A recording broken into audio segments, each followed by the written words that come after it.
So do you guys know anything about the sorts of things that live in the Yarra? Platypuses, yeah, excellent. Has anyone seen a platypus in the Yarra? Oh, a few people are very lucky, aren't you? Yeah, what else lives there? Yabbies and fish. Yeah, yabbies and fish, yeah. They're the tiny little insects, little bugs that live in the water that platypus and fish and birds and frogs eat. Life of the Yarra is a component of a broader program or project called Love the Yarra. So the idea behind the whole Love the Yarra project is to really raise awareness of the Yarra River and its values and really just how important it is. If you want people to take care of something, they've got to be engaged with it first, don't they? So if you can create a bit of love for the Yarra, then people are going to invest more time in looking after it. Why should we save the Yarra River? Because think of all those animals, the plants, the biodiversity, echidnas. All sorts of birds, fish.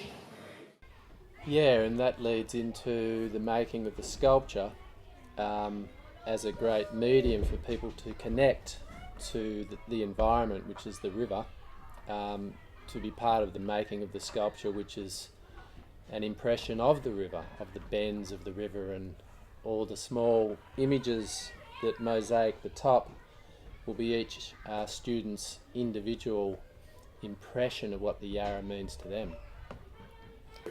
Okay. Once you've painted those tiles, I'll take them back to my workshop, which is down there in Gadabanud country on the Great Ocean Road, and I will put all these tiles onto a 7-metre long sculpture that's that shape. Okay, so it's as long as this room.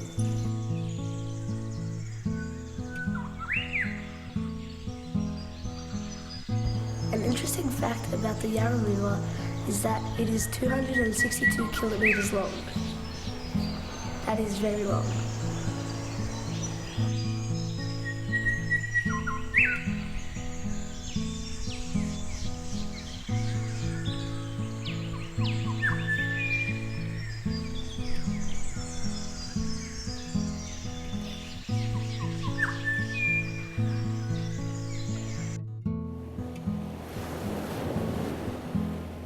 Sculpture.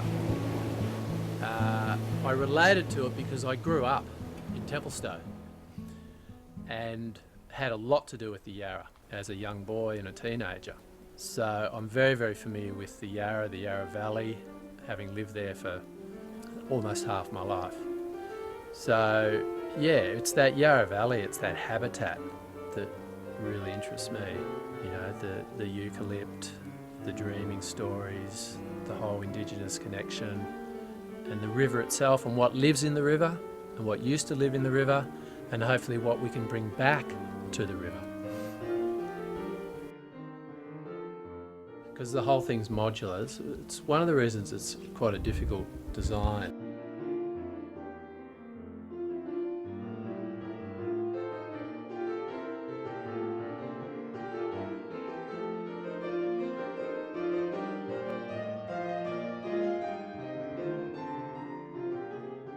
Its source is Mount Borbor, 242 kilometres long, and it flows out into Port Phillip Bay.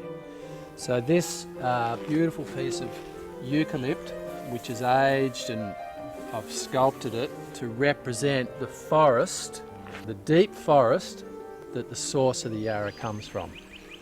Since the 1970s, there's been dramatic improvements in the water quality.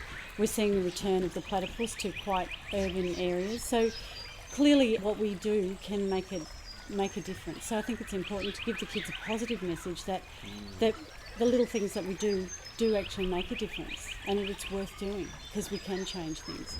And it really is, I think, such an important waterway. It's, you know, it's there all the time. I think we take it for granted, you know, and don't give it the respect and value that it really deserves. It's played such an important role for our history, and you know, for Indigenous people, it was such an important, or still is such an important place.